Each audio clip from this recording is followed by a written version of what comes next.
नमस्कार दोस्तों, मैं हूं नरेंद्र और आज हमारे साथ हैं नेशनल स्कूल ऑफ ड्रामा के डायरेक्टर चितरंजन त्रिपाठी। चितरंजन जी, एनडीटीवी में आपका स्वागत है। नमस्कार, धन्यवाद। सबसे पहले यह बताइए कि क्या चल रहा है, क्योंकि कुछ दिनों पहले हमने सुना है कि आपने दुनिया भर में इन दिनों रंगमंच की धूम मचा रखी है। जी, अभी भारत रंग महोत्सव का 25th एडिशन चल रहा है, जो कि दिल्ली के साथ-साथ भारत के समस्त राज्य में और समस्त यूटी में हो रहा है। साथ ही साथ 12 देश यहाँ पर आके परफ़ॉर्म कर रहे हैं और हम बाहर भी बहुत सारे देश में भारत रंग महोत्सव को सेलिब्रेट कर रहे हैं। सारे कॉन्टिनेंट में से एटलीस्ट एक कंट्री तो इसमें है ही, जैसे लंदन है, नॉर्थ अमेरिका में एटलांटा है, साउथ अमेरिका में सूरीनाम है, इस तरह से न्यूजीलैंड है, बहुत सारी मॉरिशस है। तो हर कॉन्टिनेंट से एटलीस्ट एक कंट्री है। सो लगभग 14 कंट्री बाहर भारत रंग महोत्सव को सेलिब्रेट कर रहे हैं। सो थिएटर के शोज़ वहाँ हो रहे हैं और साथ में दिल्ली में 25 दिन हो रहा है जी। और बाकी जितने सारे स्टेट्स हैं, यूटीज़ हैं, कहीं पर हफ्ते भर हो रहा है, कहीं पर 5 दिन हो रहा है, ऐसे करके चल रहा है। ये भारत रंग महोत्सव जो है आज के समय में विश्व का सबसे बड़ा अंतर्राष्ट्रीय नाट्य समारोह है, नाट्य महोत्सव है। ये अपने आप में एक महाकुंभ है नाटक का और जहाँ पर पूरे विश्व के रंगमंच के कलाकार अपनी अभिव्यक्ति का परिप्रकाश कर रहे हैं, लेकिन मंच जो है वो भारत का है। तो ताजमहल का टेंडर हमें देखने को मिलेगा इन दिनों में? जी, ताजमहल का टेंडर आज पुणे एफटीआई में है। तो पहली बार हम इस बार बहुत सारी चीज़ें पहली बार हमने जोड़ा है। जी। जैसे एफटीआई पुणे, वहाँ पर कभी एनएसडी ने कोई परफॉर्मेंस किया नहीं है और भारत रंग महोत्सव भी पहली बार वहाँ हो रहा है और आज वहाँ पर ताजमहल का टेंडर का शो है। जी, क्योंकि आप तो शायद आप ही हैं जिन्होंने सबसे पहले ये किया था। जी, ये 98 में पहली बार हुआ था। आज 28वां साल चल रहा है इसका। जी। अपने आप में अद्भुत है और अकल्पनीय है कि कोई सोच नहीं सकता जब हम नाटक करते हैं तो ऐसा नहीं लगता है कि इसका क्या हश्र होगा। बस यही लगता है कि हम जी जान से इसको करें, ऑनेस्टी के साथ करें। आगे क्या होगा, दर्शक किस तरह से उसको सराहेगा, ये सब पता नहीं होता है। तो उसी तरह से चलते हुए उस समय मुझे लगा था, मैं जस्ट स्कूल से निकला ही था, तो लगा था कि 4 शो मिला है, मज़ा आ गया। तो वो आज 28वां साल में है और मैं जबकि एनएसडी के इकोसिस्टम का कोई हिस्सा नहीं था, फिर भी ये नाटक चलता रहा और जहाँ भी हुआ बहुत अच्छा हुआ। अभी सिंगापुर में हम लोगों ने किया तो 9 दिन पहले वहाँ कम्प्लीटली सोल्ड आउट था। सो एक वर्ड ऑफ पब्लिसिटी भी चलती रही इस नाटक के साथ, जिसके कारण ये 28 साल से हो रहा है और लोगों को पसंद भी आ रहा है। रंग महोत्सव के कुछ खास, जो इन 25 दिनों की हम बात कर रहे हैं, सबसे खास क्या बात बताना चाहेंगे, हमें क्या देखने को मिलेगा? सर, ऐसा एक महोत्सव भारत रंग महोत्सव है जहाँ पर आप किसी भी तरह के नाटक के बारे में बात करें वो आपको देखने को मिलेगा। वही सबसे बड़ी खासियत है। चिल्ड्रन थिएटर है, musical theatre, folk theatre, tribal theatre, classical theatre, verbal theatre, non verbal theatre, dance theatre, puppet theatre और यहाँ पर जो मार्जिनलाइज्ड ग्रुप हैं उनके द्वारा भी किए हुए नाटक हैं। सेक्स वर्कर्स से किया हुआ नाटक, जी। उनके अभिनय में किया हुआ नाटक या फिर ट्रांसजेंडर्स के नाटक, सीनियर सिटीजन्स के नाटक। जी। और जब ये नाट्यशास्त्र लिखा गया था और जिस समय पर नाटक भारत में होते थे, तो हमारे समाज ने नाटक को हर एक मंदिर में, नाट्य मंडप में जगह दी थी कि ये इतना इंक्लूसिव था और सोसाइटी का बहुत इंटीग्रल पार्ट था। समय के साथ साथ चीज़ें बदली, तो जब नाट्य मंडप में नाटक होता था तो लोग जब एकत्रित होते थे मंदिर में, तो एक अलग तरह से नाटक को परसीव किया जाता था और नाटक एक निरंतर एक संवाद, समाज कैसे होना चाहिए, कैसा है, उस बीच में जो एक कड़ी है उसको रखता था। जी। अभी हमने श्री श्री रविशंकर जी गुरुदेव के जो बेंगलोर के आश्रम है, वहाँ पर हमने भारत रंग महोत्सव किया। ऐसा लगा जैसे हम फिर से नाट्य मंडप को किसी मंदिर के प्रांगण में नाट्य मंडप को ले गए हैं। बहुत बहुत आभार गुरुदेव का। और ये एक नई चीज़ इस बार हमने किया। जी। साथ में जैसे मैंने कहा कि 7 समंदर पार जाके हर एक कॉन्टिनेंट में हम कर रहे हैं, ये अद्भुत है, पहला है और ऐसा कभी नहीं हुआ है। जब जहाँ भी फिल्म फेस्टिवल होता है या थिएटर फेस्टिवल होता है, एक शहर में होता है, कुछ वेन्यूज़ होते हैं, बट ये एक ऐसा फेस्टिवल है जो शुरू हुआ था एक ही शहर में, फिर धीरे धीरे बढ़ते आज 25वां जो एडिशन है, 25वां अध्याय है, उसमें हम पूरे विश्व में हैं। और जो भारत में हम जो एक विश्वास रखते हैं कि पूरा विश्व एक परिवार है, तो उसके तहत हम पूरे विश्व के जो कलाकार हैं उनके साथ बैठकर आज अपनी अपनी अभिव्यक्ति को रख रहे हैं और एक दूसरे को समझ रहे हैं। और भारत रंग महोत्सव की और एक खासियत है, this is not an elitist theatre festival जहाँ पे बड़े स्टार्स खाली होते हैं। This is not a commercial festival जहाँ टिकट 15,000 रुपये का बिकता है, कुछ ही लोग देख पाते हैं और बहुत हल्ला गुल्ला होता है। यहाँ एक गांव से भी, क्योंकि 99 मेंबर्स का जूरी है, वो देखता है प्ले, तो एक गांव का फोक प्ले भी आ सकता है और वो भी उतने ही शान से बैठकर बात कर सकता है कोई सुदूर महाद्वीप से आया हुआ नाटक के साथ। तो this is a festival which is in true sense a democratic festival. It is by the people, of the people and for the people. अभी आपने सेक्स वर्कर्स और ट्रांसजेंडर्स की बात की, तो उन पे नाटक होते हैं या वो लोग इसमें पार्टिसिपेट करते हैं इसमें? वो लोग इसमें तो पार्टिसिपेट उनका चयन कैसे होता है, क्या होता है हम लोग एक वर्कशॉप करते हैं और एक प्रक्रिया होता है। उसके बाद हम कुछ जो सिलेक्टेड लोग हैं उनके साथ वर्कशॉप करते हैं और हमारे फैकल्टी मेंबर्स में से कोई उसका बीड़ा उठाता है और फिर वहाँ पर एक प्ले, वर्कशॉप के दौरान एक प्ले माउंट किया जाता है, फिर उनको हम भारंगम में शामिल करते हैं। जी? और साथ में इसमें हम लोग जो मतलब डिफरेंटली एबल्ड लोग हैं उनका भी एक चैप्टर इसमें रहता है। जी। जैसे ऑटिस्टिक हैं या ब्लाइंड हैं, तो उस तरह के जो दिव्यांग लोग हैं उनको भी लेके, सो भारंगम में एक बहुत ही व्यापक रंग महोत्सव है जिसमें नाटक के हर एक विधा और समाज का हर एक सेगमेंट को आपको देखने को मिलता है। जी। ओडिशा के एक लड़का घर से निकलता है, एक्टिंग सीखने पहुंचता है, एक्टिंग सीख के फिर फिल्में करता है और फिर एक दिन उसी इंस्टीट्यूट का वो डायरेक्टर बन जाता है जहां उसने कभी एक्टिंग सीखी थी। तो इस जर्नी के बारे में बताएं अपनी। जय जगन्नाथ, जगन्नाथ जी की कृपा है। जी। क्योंकि उड़ीसा में जब मैं जहाँ भी पला बड़ा, तो उस समय तो उड़ीसा में हमें बहुत कुछ पता नहीं चलता था, क्योंकि अभी तो इन्फॉर्मेशन का ज़माना है, तो बहुत कुछ पता नहीं था। बट क्योंकि एक फोक आर्टिस्ट के परिवार से हूँ, क्योंकि मेरे दादा परदादा, मेरे पिताश्री सब पाला गाते थे, तो पाला एक म्यूज़िकल थिएटर का फॉर्म है, तो घर में बहुत प्रोत्साहन था। तो मन में था कि कुछ इस तरह से करेंगे, और वो कृपा है कि एनएसडी में एडमिशन हो गया। फिर एनएसडी से निकले तो ताजमहल का टेंडर करने का मेरे जो उस समय के निर्देशक थे प्रोफेसर राम गोपाल बजाज जी, उनकी करुणा दृष्टि मेरे ऊपर कृपा दृष्टि पड़ी। उन्होंने मुझे एक मौका दिया, वो नाटक हुआ, फिर एक छोटी सी आइडेंटिटी बनी कि भाई मैं नाटक कर सकता हूँ, जबकि मैं एक्टिंग का स्पेशलाइज्ड किया हुआ छात्र रहा, परंतु निर्देशन में काम मिल गया। और फिर मैंने उस समय बहुत सारे जो प्रोमिनेंट रेपेटरीज हैं, एसआरसी है, उस समय साहित्य कला परिषद का भी एक रेपेटरी था जिसमें मैंने एक प्ले किया था लड़ी नज़रिया, दैट रैन फॉर 10 years। तो ये सब हुआ, तो धीरे धीरे वो एक कॉन्फिडेंस बनता गया, एंड एज एन आर्टिस्ट मैं खुद को और उसको मतलब क्या कहते हैं, कसौटी पे अपने आप को और घिसाई करके और सीखने का प्रयास करता रहा। और करते करते एक समय ऐसा आया कि एनएसडी ने एक कुछ कारण से, एनएसडी में जो लोग एनएसडी चलाते थे उनको मैं पसंद नहीं था, तो मुझे नाटक करने का बहुत ज़्यादा मौका मिलना बंद हो गया। तो करीब 18 साल तक मुझे इस तरह से किया गया, एनएसडी से दूर रखा गया आपको। एनएसडी से दूर। सो कारण रहा होगा, और जिन्होंने किया उनके पास ठोस कारण होगा, मुझे पता नहीं है, क्योंकि मेरे तो गुरु लोग थे और टीचर थे, मैं आज भी उनके चरण स्पर्श करता हूँ। और क्योंकि मेरे गुरु थे तो मुझे पूरा सम्मान भी है कौन कि थे उन्होंने, आपके? जो भी थे उस समय। तो जी। फिर मैं मुंबई चला गया। सो मुंबई से फिर उड़ीसा गया। उड़ीसा में मैंने एक फ़िल्म बनाई धौली एक्सप्रेस के नाम से, जी। स्टेट अवार्ड मिले, बहुत सारे अवार्ड्स मिले, थोड़ा और मेरे को विश्वास बढ़ा। Then I started directing daily soaps in Mumbai. तो डेली सोप के 1000 से ऊपर एपिसोड्स डायरेक्ट किया। और उसके बाद फिर सावधान इंडिया जो थ्रिलर आता था, उसका इनिशियल फेज़ में I was one of the directors.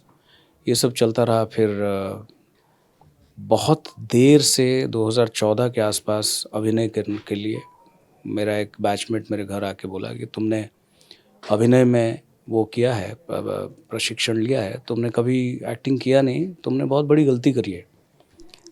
तो ये जो सिनेमा तुम बना रहे हो, मैंने तब तक 2-3 फ़िल्में बनाई थी, तो बोला कि भाई इसमें अगर स्टार नहीं है तो मतलब ये पैशन के लिए बनाया जा सकता है, बट सिनेमा में तुमको एक्टिंग करनी चाहिए। देन मैं ऑडिशन दिया, देते फिर कुछ लोगों की कृपा दृष्टि ही बोलूँगा, जैसे मुकेश छाबड़ा, जी। उन्होंने बुला के काफ़ी ऑडिशन कराया और फिर कुछ काम, इंटरेस्टिंग काम मिले। सबसे जो जगन्नाथ जी की कृपा है कि इंटरेस्टिंग काम मिले, बड़े-बड़े डायरेक्टर्स मिले, किरदार भले ही छोटे रहे, बट डायरेक्टर्स बड़े मिले, इंटरेस्टिंग किरदार मिले, तो उसमें बहुत सीखने को मिला, बहुत मज़ा आया। तो वो सब करते-करते चल रहा था ठीक-ठाक, फिर सडनली ये एक वैकेंसी दिखी, तो मैंने कहा, सड़क पे घूमते हुए मुझे लगता था कि 66 उस टाइम 64 इयर्स था एनएसटी, कि बहुत कुछ हो सकता है, लेकिन कोई से नहीं होता है आम आदमी का। तो मैंने अप्लाई किया और फिर हुआ, हो जाने के बाद फिर मैं पहुंचा यहाँ। लोगों को लगता है कि बहुत एक्साइटमेंट होगा क्योंकि आपको इतना बड़ा एक पोस्ट में, पर सच पूछो तो एक नंबनेस आ जाता है, क्योंकि जी। आपको समझ में नहीं आता कि ये ईश्वर ने मेरे साथ क्या किया, कि मैं कहाँ आ गया। और फिर नंबनेस इस बात की भी होती है कि क्या मैं इसको निभा पाऊँगा, क्योंकि एनएसडी कोई छोटा-मोटा इंस्टीट्यूशन नहीं है। जी। It has a great legacy, golden legacy rather. इतने बड़े-बड़े लोग निकले हैं, क्या इसको हम और आगे लेके जा पाएँगे? तो ये सब चीज़ों को सोचते-सोचते आप सेलिब्रेट करना भूल जाते हो। आपको लगता है कि जी। बहुत एक बड़ी रिस्पॉन्सिबिलिटी है, इसको समझा जाए, परखा जाए और फिर सारे लोगों को साथ में लेके, सारे मत और जो वाद-विवाद को साथ लेके कैसे हम आगे बढ़ें। जी। मेरे हिसाब से एनएसडी लीड करने का मतलब कभी ऐसा नहीं रहा कि मैं डायरेक्टर हूँ और मैं ही जो कहूँगा वही होगा। मैं हर एक चीज़ में, इवन हमारा जो पोस्टर बनता है तब भी मैं अपने डिपार्टमेंट्स को सबको बुला के दिखाता हूँ कि ये डिज़ाइनर ने भेजा है 2-3 ऑप्शन, इसमें बताओ। अगर पूरा रिजेक्ट होता है तो हम डिज़ाइनर को बोलते हैं कि नया बनाओ, जी। ताकि एक वी वाली फीलिंग, हम वाली फीलिंग रहे, क्योंकि हम में तो मैं आ ही जाता है, मैं में हम नहीं होता है। जी। तो इसी तरह से चल रहा है, अद्भुत है, बस चल जी। रहा है। जी। अब जब एनएसडी की बात करते हैं तो बहुत बड़े-बड़े एक्टर वहाँ से निकले हैं। सुपरस्टार्स तो नहीं कहेंगे, क्योंकि जो वहाँ एक्टर आते हैं उनका पिछला जो बैकग्राउंड होता है वो भी संघर्ष का रहता है, और जो बॉलीवुड में जाते हैं तो भी संघर्ष का रहता है। तो इसके पीछे की वजह बताएँ आप? पीछे की वजह ये है कि हम जो सीखते हैं और जो बाहर के कमर्शियल वर्ल्ड में जिस तरह का एक अप्रोच है, जी। उसमें कहीं न कहीं थोड़ा-सा गैप है। ओके। तो इसलिए सीखने के बाद आपको जाके उसी तरह से जैसे होता आ रहा है, उसी तरह से कॉम्प्रोमाइज़ करके करना पड़ता है या मन बनाना पड़ता है। कभी-कभी कोई ब्रिलियंट डायरेक्टर्स होते हैं जो आपको कहते हैं कि आप करो, कैसे चाहते हो वैसे करो।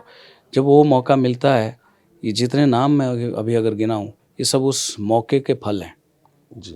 क्योंकि आज मैं सोचता हूँ कि अगर कोई इरफ़ान साहब को करने नहीं देता, नवाज़ को करने नहीं देता, या पंकज त्रिपाठी जी को करने नहीं देता तो होता नहीं। सो वो फिर कभी-कभी होता है। अब जब मार्केट में हम होते हैं तो हर तरह की चीज़ें चलती है, और जो पॉपुलर मीडियम है उसमें, और एक जो मेथोडोलॉजी और पेडागॉजी का मीडियम है, जी। उसमें हल्का एक गैप है। उस गैप को पूरा करने का अभी इसकी ज़िम्मेदारी हमारी है, आपकी है? हमारी है। जी। क्योंकि हम चाहते हैं कि इस गैप को मिटा तो नहीं तो सकते, बट कोशिश की आपने कुछ पिछले काफ़ी कोशिश हुई 3 है, साल में? काफ़ी कोशिश हुई है। और मैं लोगों को, प्रैक्टिकली एक्टर्स को बोलता हूँ कि कैसे करवाया जाता है जी। और क्या हम करना चाहते हैं। तो हर एक चीज़ को आपके पास 3-4 ऑप्शंस, आप धुरंधर रहें। आप एक जी। बार ज़रूर ज़िक्र करें कि सर मैं ऐसे कर सकता हूँ क्या? मना करते हैं तो ठीक है, जी। बट गिवन अ चांस आपके पास वो रहना चाहिए। साथ में जो जैसा चल रहा है उससे पूरा कट के अगर हम करेंगे तो भी गड़बड़ होगा। जी। सेकेंडली, क्योंकि लोग, जो कलाकार होता है वो अपने आप को बेच नहीं पाता।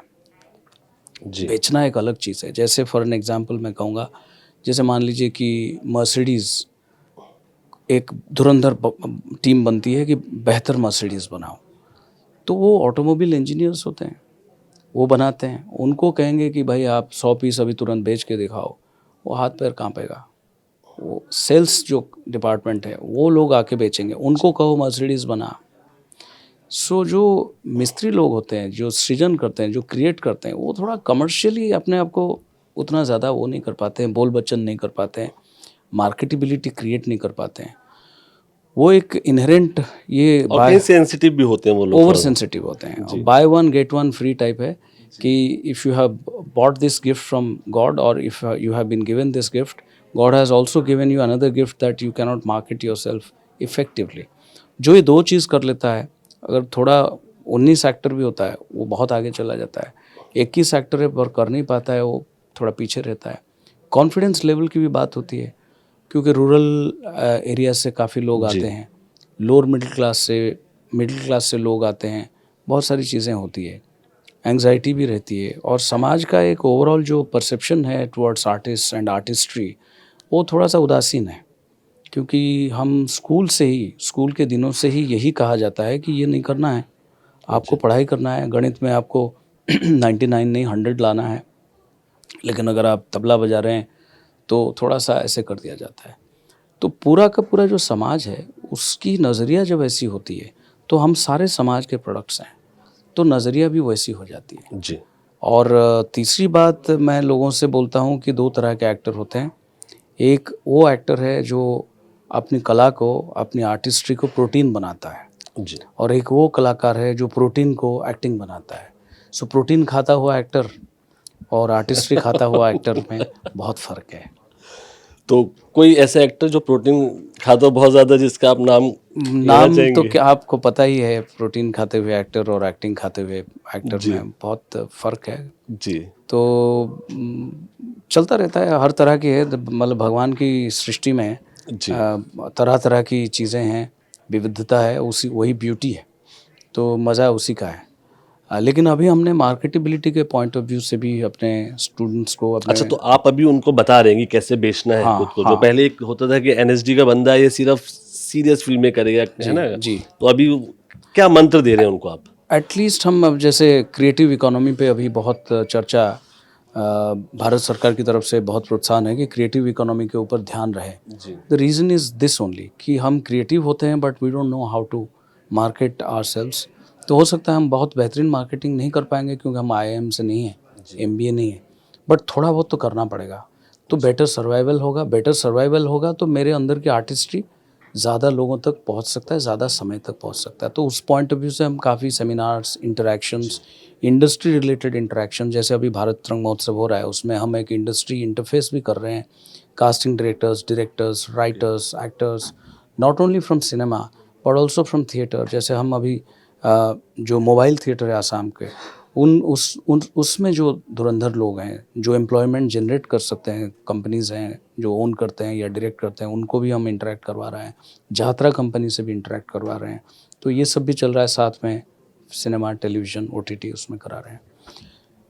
प्रॉब्लम ये है कि लोगों को लगता है कि सिनेमा डिफरेंट है और थिएटर डिफरेंट है। मैं जितनी मेरी समझ है, और subject to debate of course, लेकिन मुझे लगता है कि रंगमंच जो है, रंगमंच सिनेमा की माँ है। जैसे हम बात करें ओटीटी, टेलीविज़न, काफ़ी चीज़ें अब आ गई हैं, और कहीं न कहीं जो एक्टिंग की तरफ जाने के लिए बच्चा कहता है, तो माँ बाप को यही होता है कि फ्यूचर क्या होगा? तो ऐसा नहीं हो सकता कि जैसे एनएसडी में जो बच्चे पढ़ रहे हैं या इंस्टीट्यूट में बच्चे पढ़ रहे हैं, उनको एक सिक्योरिटी मिलेगी, चलो कि अगर अच्छा एक्टिंग करता है, तो यहाँ उसको प्लेसमेंट की एक सुविधा रहती है। तो ऐसी कोई प्लान है आपका? जी, इसीलिए ये जो इंडस्ट्री इंटरफेस हो रहा है, ये अभी शुरू हो रहा है। तो अब बहुत सारे लोगों को, हम दरवाज़ा बंद करके अपने घर में रहते हैं, तो बहुत सारे लोगों से हमारा कांटेक्ट नहीं रहता है, हम उनको जानते नहीं, वो भी हमें नहीं जानते। जी। उनको खाली एक फ़िल्म मेकर है, अच्छा फ़िल्म मेकर होगा, उसको लगा हाँ एक एनएसडी है, वहाँ से कुछ एक्टर निकलते हैं। पर जब वो कैंपस में आते हैं, इंटरेक्शन होता है, थोड़ा घूमते हैं, हमसे परिचर्चा होती है, तो वो बहुत ज़्यादा जानते हैं, और फिर उनको भी लगता है कि इतना अच्छा इंस्टीट्यूशन है, हम भी इनके लिए कुछ करें और अपॉर्चुनिटीज़ और क्रिएट करें। So this is the first step that we have taken and we are very very optimistic कि ये 1-2 साल 3 साल में कुछ ना कुछ होगा। दूसरी बात है, जो भी आता है समाज ऐसा दिखता है जैसे एमबीबीएस कर लिया तो आप डॉक्टर हैं, डॉक्टर। लेकिन अगर जब तक आप एक 100 सीन वाले फिल्म में अगर आप 25 सीन में नहीं हैं तो आप एक्टर नहीं हैं। समाज आपको थोड़ा ऐसे दिखता है। तो वहाँ पे लोग थोड़ा सा भ्रमित होते हैं, थोड़ा सा भटकते बच जाते हैं, थोड़ा एंग्जाइटी ले लेते हैं, थोड़ा मेंटल हेल्थ का इशू है, थोड़ा कॉन्फिडेंस गिर जाता है, ये सब होता है। मेरा मानना है कि अगर मैं एक्टर हूँ, अगर मुझे 3 लाइन का रोल भी दिया है, क्योंकि स्क्रिप्ट फिल्म में, खास करके फिल्म में, इवन नाटक में भी हम 100 बार उसको फेरबदल करके एक फाइनली एक बाउंड स्क्रिप्ट बनाते हैं। उसमें अगर 3 लाइन का कोई रोल रह जाता है, that means it is an integral part of that play और फिल्म। तो I should take the pride while playing that role. हम अगर दुखी मन से जाएंगे तो हम वो 3 लाइन भी ऐसे ही चला जाएगा। तो वो थोड़ा सा हमारी तरफ से भी होना चाहिए। बाकी समाज को तो बदलना तो बड़ा मुश्किल है, वो धीरे धीरे होगा, क्योंकि देखिए हमारे जो पूर्वज थे वो बहुत ज्ञानी और बहुत ध्यानी लोग थे, हर चीज़ को ध्यान से देख पाते थे। इसलिए नाट्य शास्त्र को पंचम वेद का रूप दिया गया और एक स्पेशल प्लेस दिया गया कि हर एक नाट्य मंडप हर एक मंदिर में होगा, ताकि आर्टिस्ट को, आर्टिस्ट्री को एक इज़्ज़त मिले, सम्मान मिले और आर्टिस्ट्री के थ्रू कही गई बात लोगों तक बहुत सीरियस ढंग से, पायस ढंग से पहुँचे, जो अभी लैक कर रहा है। पर वो होगा, भारत अभी बदल रहा है, तेज़ी से बदल रहा है। तो मैं आशावादी हूँ कि चीज़ें होगी, क्योंकि यशस्वी प्रधानमंत्री जी ने अभी यूनाइटेड नेशंस में मेमोरी ऑफ वर्ल्ड रिकॉर्ड में नाट्यशास्त्र को दर्ज करवाया है, श्रीमद् भगवत गीता को दर्ज करवाया है। तो ये दर्शाता है कि अभी समाज की तरफ सरकार जो है, समाज को जैसे जगाने की भी कोशिश कर रही है कि भाई नाट्यशास्त्र जिस देश में लिखा गया था, ये पहला डिस्कोर्स है पूरे थिएटर के मीडियम में, तो उसके बारे में बात करना और उस तरफ फिर से अवलोकन करना, ये बहुत बड़ा पहल है। तो इसलिए मैं कह रहा हूँ कि भारत बदल रहा है और फिर से नाटक और जम के होगा और नाटक में रुचि रखने वाले और नाटक करने वालों को अलग तरह से देखा जाएगा, सम्मानपूर्वक। देखिए, आप कह रहे हैं भारत तो बदल रहा है, लेकिन कहीं ना कहीं बॉलीवुड कहीं ना कहीं वहीं अटका हुआ है। जो वो, अगर हम आपसी बात करें कि एनएसडी में आप पिछले 3 साल से हैं, तो कितने स्टार किड्स वहाँ पहुँचे एक्टिंग की ट्रेनिंग लेने? मेरी नॉलेज में मुझे नहीं लगता है स्टार किड्स यहाँ पहुँचे हैं। स्टार किड्स एक अलग कॉन्सेप्ट है, स्टार किड्स अपने आप में एक कॉन्सेप्ट है। सो उनके पास बहुत सारी अलग तरह की ऑल्टरनेटिव्स हैं जिसके थ्रू वो शायद ट्रेनिंग ले लेते होंगे, जैसे ले लेते होंगे क्योंकि जैसे हम घर में फ्रेंच सीखते हैं बुला के किसी को, पहले ज़माने में होता था कि जो राजा होते थे वो घर में ट्यूटर लगाते थे, इंग्लिश सीखते थे, फ्रेंच सीखते थे, लैटिन सीखते थे, वो सब सीखते थे।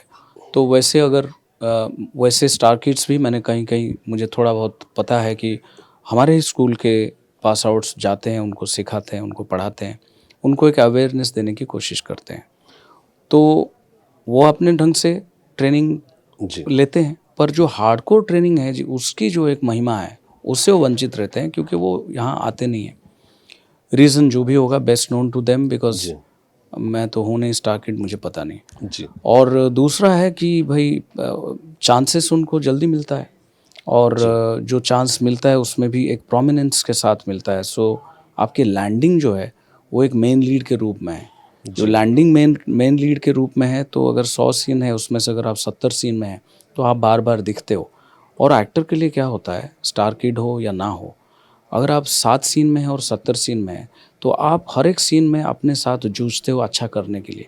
तो एक एक्सप्लोरेशन टैलेंट का भी होता है, उसका मौका भी मिलता है। फिर 5 सीन अगर आपने कर लिया तो 350 सीन कर लिया, तो 350 सीन वर्सेस 10 सीन्स, 2-2 सीन के, तो लोग आपको कहते तो हैं is a good actor, but वहीं तक बात सीमित हो जाती है। पर star kid, he is landed as a star, तो उसकी एक फ़ैन फॉलोइंग होता है, उसको अपने आप में कॉन्फिडेंस मिलता है, उसको लगता है मैं भी कुछ हूँ।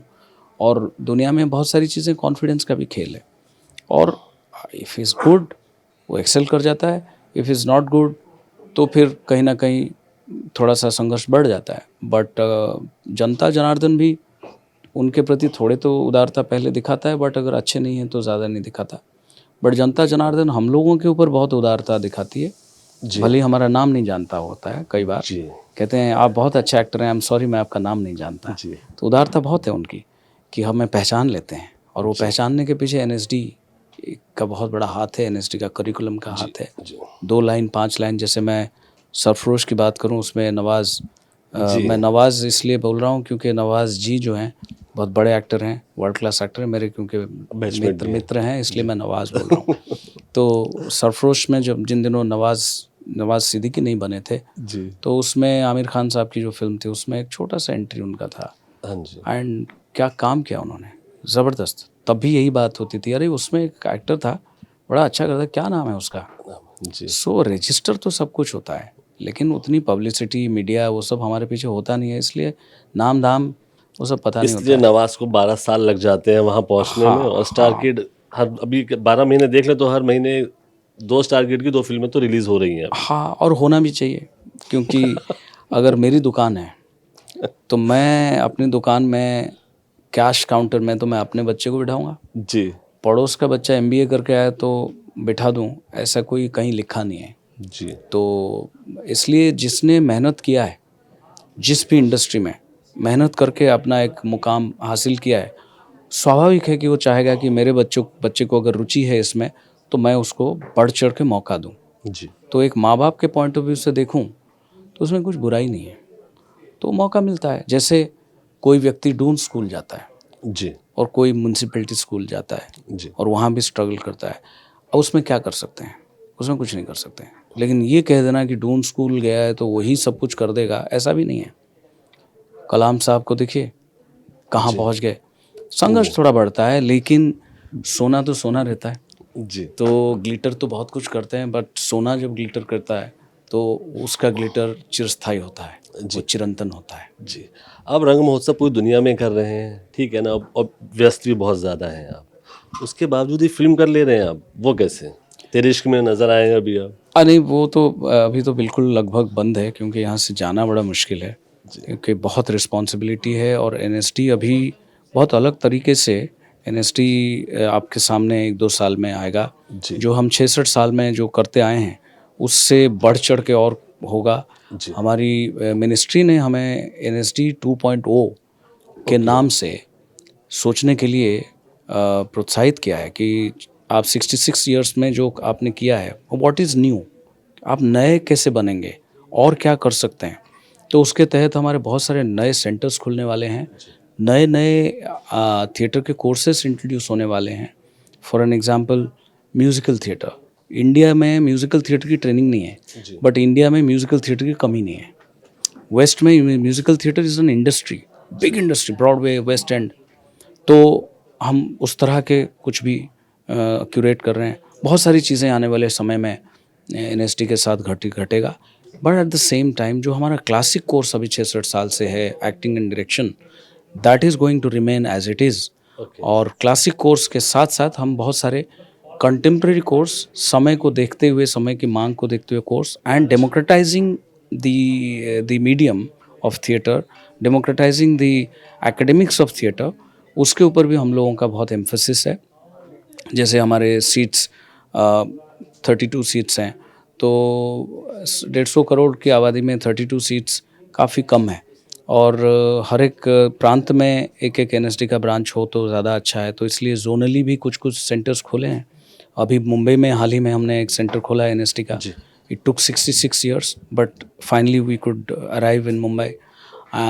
इसके अलावा सिक्किम में है, बनारस में है, त्रिपुरा में है, बेंगलोर में है, इस तरह से श्रीनगर में है।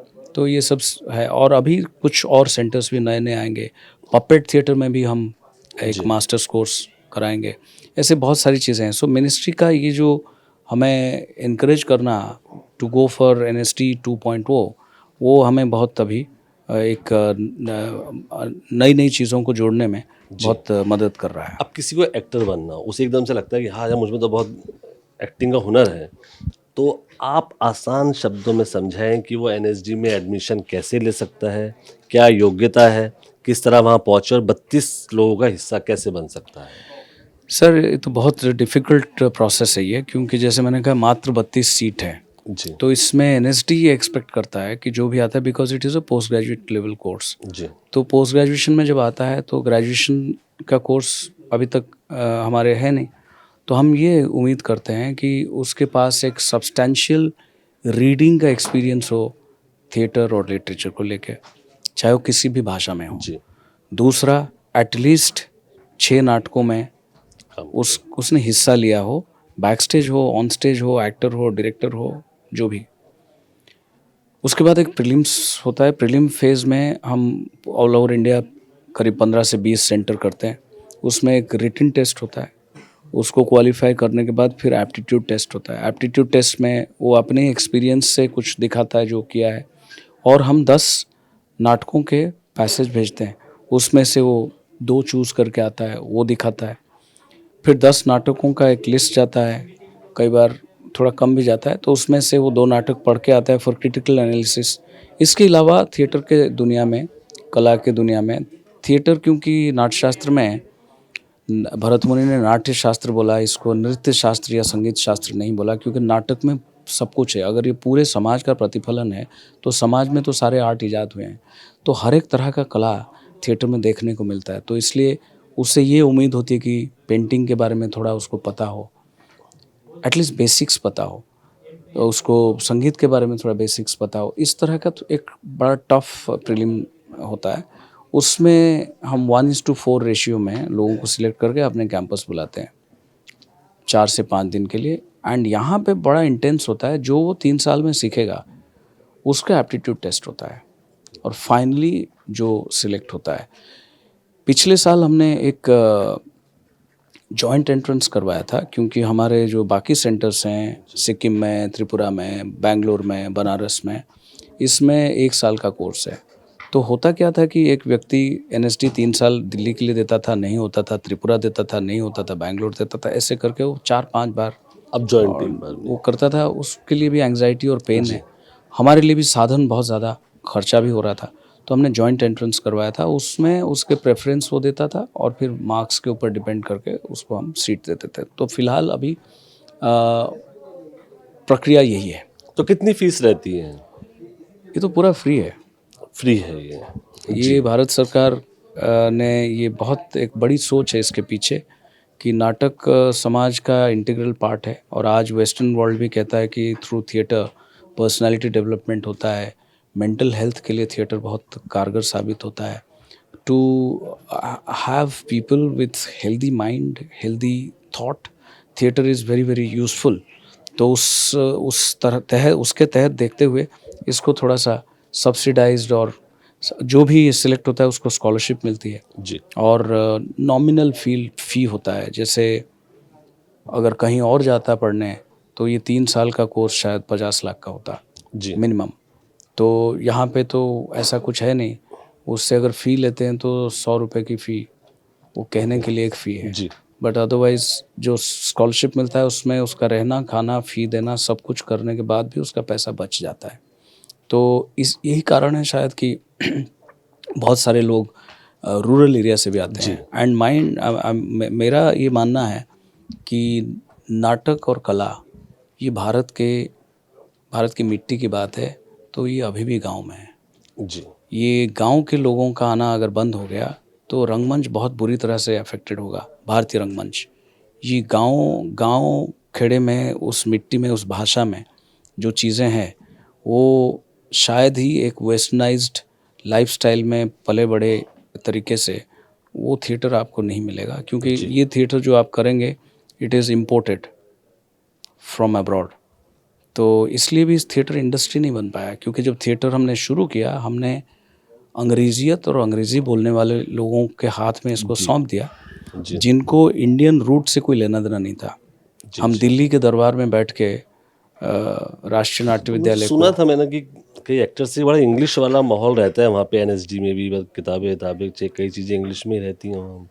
हाँ, मतलब ये तो भारत की खासियत है कि हम सब कुछ सीखते हैं, हम सब कुछ को आलिंगन करते हैं, खुले दिल से। मतलब कोर्स में बड़ा हिस्सा इंग्लिश का है, it is a mixed medium, English Hindi दोनों वो रहता है। चूज कर सकते हैं या कैसे रहता नहीं, प्रीडोमिनेटली नाटक तो सारे हम हिंदी में करते हैं, है? जी बट क्योंकि विश्व भर की थियरीज और विश्व भर की डेवलपमेंट्स को हम पढ़ाते हैं, इसलिए बाहर से जो बुक्स आते हैं, तो अगर कोई फ्रेंच थिएटर के ऊपर है उसको फ्रेंच में पढ़ना मुश्किल होगा तो इंग्लिश में है। तो we have a great library.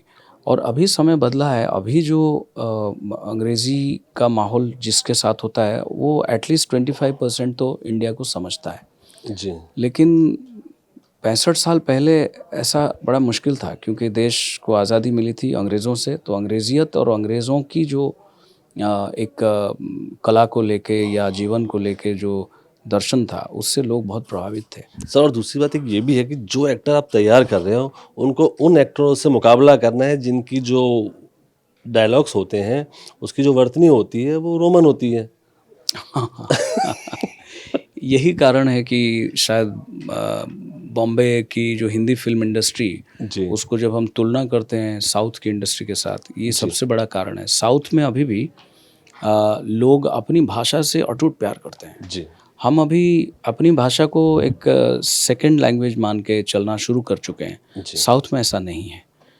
They are fluent in English and they are fluent in their own language. जी और यही कारण है कि वो अपनी भाषा में सोचता है, अपनी भाषा में एक्सप्लेन करता है, अपनी भाषा में एक्टिंग करता है।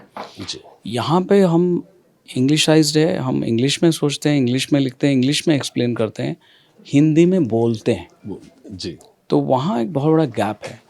एक प्रॉब्लम और भी है, जो बहुत अच्छा हिंदी जानते हैं उनको भी ट्रेनिंग की ज़रूरत है कि कैसे वो स्क्रिप्ट लिख पाएँ, चाहे नाटक हो चाहे सिनेमा हो। वो हिंदी तो बहुत जानते हैं, लेकिन स्क्रिप्ट लेखन की कला नहीं है, या उस पे उतना ज़्यादा काम उनके ऊपर हुआ नहीं है। और दूसरे लोग हैं जिनको ये थोड़ा सा ये मीडियम पता है, बट उनको भाषा नहीं पता है। तो दोनों तरफ से क्राइसिस है, और दोनों तरफ से अगर काम होगा तो बहुत अच्छा होगा, जो साउथ में नहीं है। जी तो ये एक विडंबना है। पहले ज़माने में जो निर्देशक होते थे, चाहे सिनेमा हो चाहे थिएटर हो, उनको हम फिलोसोफर मानते थे। वो इतने पढ़े लिखे लोग होते थे, मतलब आपको लगता था कि इनसे बात करके मतलब आप खुद एनलाइटेंड हो जाते हैं, चार्ज अप हो जाते हैं। आज भी जैसे लोग हैं, जो ज्ञानी लोग अभी भी हैं, जो एक दूसरे पीढ़ी से आते हैं, उनसे बात करके आपको लगता है ये मतलब कितना जानते हैं और कितना अच्छा बोलते हैं, और कितनी मतलब कितना कुछ पढ़ के बैठे हैं। जी तो वो एक बहुत बड़ी चीज़ थी जो अभी नहीं है। अभी everybody wants to be a film maker. It starts with 30 seconds reels and अभी जो मैं जो सोच रहा था कुछ देर पहले मेरे मन में आया कि आपसे पूछा जाए, आप एनएसडी के डायरेक्टर हैं, ठीक है ना? अब इन 5 सालों में जो एक्टर तैयार होंगे, बाहर निकलेंगे, वो आने वाले समय में छाएंगे, काम कर अलग अलग तरह का काम भी करेंगे। तो इस समय एक्टिंग के बारे में आप बहुत अच्छा विश्लेषण कर सकते हैं, क्योंकि उन्हें पढ़ा भी रहे हैं आप। तो ये धुरंधर जैसी फिल्म आती है, बॉर्डर 2 जैसी फिल्म आती है, अगर मैं आपसे कहूँ कि अगर इनकी एक लाइन में, अगर आपने देखी ये फिल्म, पहले बताइए आप मुझे। मैंने दोनों फिल्म अभी तक नहीं देखी है, तो मैं समय का तो कहीं ना कहीं बॉलीवुड के साथ नाइंसाफी नहीं कर रहे हैं आप कि उनकी फिल्म नहीं देख रहे? मैं कौन हूँ? बॉलीवुड बहुत बड़ी चीज़ है। मैं उसमें मैं मेरे जैसे लोगों की कोई मतलब कहा जाए तो हमारी कोई गिनती नहीं है। और बॉलीवुड के प्रति मैं आभार प्रकट करता हूँ कि मुझे कुछ कुछ काम बॉलीवुड ने दिया है। तो और हमें जो जिस तरह से एक निर्देश आता है, हम उसी को ट्रांसमिट करते हैं। जी तो बॉलीवुड में मैं I don't think I matter in Bollywood. चलिए, आपसे हम एक एज ए प्रोफेसर बात करते हैं कि आप एक्टिंग के प्रोफेसर, बॉलीवुड का वो कौन सा एक्टर जी थोड़ी सी ट्रेनिंग देना चाहेंगे आप एक्टिंग की? किनको ट्रेनिंग देना चाहूँगा वो तो बोलना ठीक भी मतलब नहीं जिनको हो। लगता है कि थोड़ा सा इनको मन करता है कि इनको 1-2 टिप्स दे तो बहुत ही कमाल के हो जाएंगे ये। ऐसे बहुत हैं, इवन टेलीविज़न में भी हैं, ओटीटी में भी हैं, बट ये है कि हम क्यों दें? अच्छा, नहीं देनी उनको? नहीं, हर कोई स्वतंत्र है। अगर उसके मन में जी अगर अपने आप को परखने की एक आँख अगर खुली हुई है, वो कर लेगा। कलाकार या इंसान के जीवन में हम जो भी कर रहे होते हैं उसको अगर हम देख पा रहे हैं, अगर थोड़ा सा डिटैच्ड हैं लाइफ में, तो बहुत सारी अच्छी अच्छी चीज़ें हम कर लेते हैं। जी और डिटैच नहीं हैं, बहुत ज़्यादा अपने में मस्त हैं, और अहंकार अगर हमें ड्राइव कर रहा है तो फिर बड़ा मुश्किल होता है। जी बट मैं ये ज़रूर कहूँगा, जैसे actor like Ranbir Kapoor, star kid की बात आप कर रहे थे, he is a star kid. और स्टार किड मतलब कैसे, मतलब राज कपूर साहब के पोते हैं, but look at him, such a tremendously sensible actor and very good actor. और जो मैंने सुना है कि उन्होंने ट्रेनिंग भी ली है, जी न्यूयॉर्क से कहीं से ट्रेनिंग ली है, तो वो दिख रहा है, क्योंकि वहाँ उनको समझ में आया होगा कि मैं अगर ट्रेनिंग लूँ, मेरे डीएनए में तो जो है ही, और ट्रेनिंग लूँ तो और बेहतर करूँगा। सो इसलिए वो एक्टर जब आपके सामने पर्दे पे आता है तो आपको लगता है कि नहीं, मैं देखूँगा। या अगर अगर टीवी में देख रहे हैं तो आप चैनल नहीं चेंज करेंगे, या ओटीटी देख रहे हैं तो दूसरे फिल्म में नहीं जाएंगे। जी तो ऐसे स्टार किड्स भी हैं जिन्होंने अपने ऊपर बहुत काम किया है, नोइंग द फैक्ट दैट कि मैं तभी लोगों को मतलब भा जाऊंगा, लोगों के मन में छा जाऊंगा, तब जब मैं कुछ अच्छा कर पाऊंगा, रियली अच्छा कर पाऊंगा। जी मतलब पृथ्वीराज कपूर साहब, पृथ्वी थिएटर, तो उनके बच्चों ने थिएटर से जी जी ट्रेनिंग लेके आए हैं, तो विरासत में वो जो कल्चर है ना, वो हेल्प करता है। जी तो ऐसे बहुत स्टार किड्स हैं जी जो बहुत अच्छा करते हैं। तो स्टार किड्स कह के खाली हम कई बार, जैसे मैं हूँ, अगर मैं सोचूं कि मैं हीरो नहीं बन पाया, तो मैं फिर स्टार किड के आड़ में दुनिया को अटैक करता हूँ। जी that is also not right, जी क्योंकि सबके अपने कर्म हैं और फल तो हमारे हाथ में नहीं है। जी तो कर्म करना बहुत बड़ी बात है। तो वो अपना कर्म कर रहे हैं, हम अपना कर्म कर रहे हैं। जी रही क्या बोलूँगा, बोलने के लिए कुछ नहीं है, बस यही है कि जीवन जो है वो एक बहुत बड़ा आर्काइव के थ्रू आपके माइंड में बसता है। सो जीवन का मतलब खाली मैं नहीं हूँ, मेरी कंप्लीट सराउंडिंग, जी that includes the sky, the cloud, sun, stars. तो वो आर्काइव में जो मोन्टाज है, वो कोलाज नहीं होना चाहिए, कोलाज तो स्टिल्स हैं। मोन्टाज जो है, जो ऑडियो विजुअल है, अगर वो मैं सजग रूप से उसको अगर प्रिजर्व करके बैठा हूँ और जी पा रहा हूँ, तो बहुत अच्छा हो जाएगा। यानी कि जीवन को अगर मैं जीऊँ होश में, तो अभिनय भी मैं होश में करूँगा। जी। तो आपके पसंदीदा एक्टर कौन हैं जो इंस्पिरेशन रहे हों, या आजकल जो आपके पसंद जिनकी फिल्में देखते हो आप? बहुत सारे पसंदीदा एक्टर्स हैं इंडिया में, इतने सारे टैलेंटेड लोग हैं। इंस्पिरेशन कौन रहे? इंस्पिरेशन तो बचपन में तो अमिताभ बच्चन साहब रहे, जी क्योंकि हम जब नाट्य फिल्में देखते थे तो एक जी ऐसा कलाकार जो कुछ भी कहे, और लोग क्या, मतलब क्या क्रेज़ था, मतलब लोग पैसे फेंकते थे उस ज़माने में सिनेमा हॉल में, और ये आपको एक अलग दुनिया में ले जाता था, एक जी नशा अच्छा आ जाता था for good 10-15 minutes after you जी go out of the come out of the theatre. और फिर मैंने नसीर साहब को स्पर्श फिल्म में देखा। मैं तब कॉलेज में था और मैं ब्लाइंड लोगों के, मैं बच्चों के साथ, मेरे बैचमेट्स थे, जी मैं इंटरेक्ट करता था। मैंने पहली बार देखा कि कोई ब्लाइंड का रोल ब्लाइंड जैसे कर रहा है। तो मुझे नहीं पता था उड़ीसा में कि ये लोग कौन हैं। फिर पेपर के थ्रू पता लगा कि ये एनएसडी करके जी कोई इंस्टीट्यूशन है, वहाँ से आए हैं। जी so that is how I got fascinated. फिर मैंने वो किया। सो नसीर साहब भी एक पॉइंट पे वो किया। कमल हासन साहब को मैंने देखा, बहुत सारी पिक्चरें हैं, एक तो नहीं है, बहुत सारी फिल्में हैं। जैसे सागर संगमम एक फ़िल्म देखी थी, क्या फ़िल्म थी, गुना देखा था, सदमा का दोनों वर्जन देखा था। तो आ, ऐसे बहुत सारे एक्टर्स, मतलब दिलीप कुमार साहब, मतलब दिलीप कुमार साहब और मतलब क्या बताएं, जी बलराज साहनी। हम रियलिज़म और उसके बारे में अभी बात करते हैं कि सिनेमा बदल रहा है, एक्टिंग, ये लोग ऐसे धुरंधर लोग थे। दिलीप साहब हो गए, बलराज साहनी हो गए, आपके संजीव कुमार हो गए, ये सब बहुत ग्रेट एक्टर्स रहे हैं। जी तो कमी नहीं है, मतलब हम, कमी तो बिल्कुल नहीं है टैलेंट की। जी जी हमने किसी को देखा, किसी को परखा, किसी को देखा नहीं, किसी को परखा नहीं, जी पर कमी तो ना था ना है। इट इज़ जस्ट दैट कि हम बीच बीच में कहीं कहीं भटक जाते हैं और फिर वापस भी आ जाते हैं। तो वही, उसी का नाम ज़िंदगी है, चलता रहता है। सर, मेरा आखिरी सवाल यह है कि बॉलीवुड एक्टर बनने के लिए, बॉलीवुड स्टार बनने के लिए एक्टिंग सीखना ज़रूरी है क्या? स्टार बनने के लिए एक्टिंग सीखने की ज़रूरत है कि नहीं, I am not too sure कि एक्टिंग सीखने की भी ज़रूरत है, क्योंकि starism is a stardom and starism is a different game all together. So आप कुछ और करते हैं उसमें। जी एक्टिंग, जिस तरह की एक्टिंग आप करते हैं वो कुछ और है। जिस तरह के एक्टिंग के बारे में पूरे वर्ल्ड में ग्रंथ लिखे गए हैं, आज भी लोग खोज रहे हैं, जो मेथोडोलॉजी और पेडागोजी की बात हम करते हैं, जो मेरा इंस्टीट्यूशन करता है या वर्ल्ड भर में जितने इंस्टीट्यूशंस करते हैं, दे आर डिफरेंट। जी और स्टारिज़म ख़ास करके बॉलीवुड में या बाकी जगह पे जो भी होता होगा, वो एक अलग है, क्योंकि वो एक अति मानव का रूप लेके आता है स्टार। तो वो एक जो इल्यूजन अगर आपके ब्लड में आ गया है तो उसके लिए तो आप तो फिर कुछ भी अति मानव को क्या चाहिए। जी जी तो हम सब मानव हैं, अब बहुत ही हम मानव सब, है। हाँ वो अति मानव है। सो मानव को तो सीखना पड़ता है, अपने आप को सुधारना पड़ता है। अति मानव को अति नहीं मानव को, सीखना। अति मानव तो अति मानव है। So he is beyond all of us.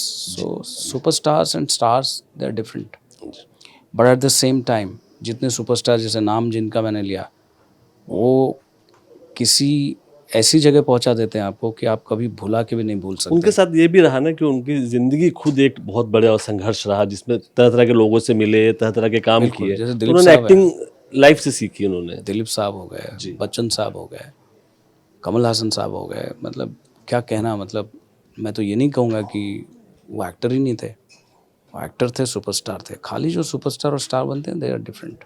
Ji Chitranjali ji, NDTV से बात करने के ढेर सारा शुक्रिया और आपके आने वाले प्रोजेक्ट्स के लिए ढेर सारी शुभकामनाएं। थैंक यू सो मच, बहुत बहुत आभार। आपने ये मौका दिया जिसके माध्यम से मैं अपने राष्ट्रीय नाट्य विद्यालय को दुनिया तक पहुंचा पा रहा हूं, और भारत रंग महोत्सव जो कि वर्ल्ड का लार्जेस्ट इंटरनेशनल थिएटर फेस्टिवल है, उसको भी आपके माध्यम से पहुंचा रहा हूं। भारत रंग महोत्सव अभी 20 फरवरी तक है। प्लीज़ आइए और इसका एक हिस्सा बनिए, और पूरे विश्व में हम सब मिलकर ये कहें कि वसुधैव कुटुंबकम जो एक सॉफ्ट का कल्चर, जो एक सॉफ्ट डिप्लोमेसी की बात करता है, उस और इसको और आगे ले जाएं। धन्यवाद, नमस्कार।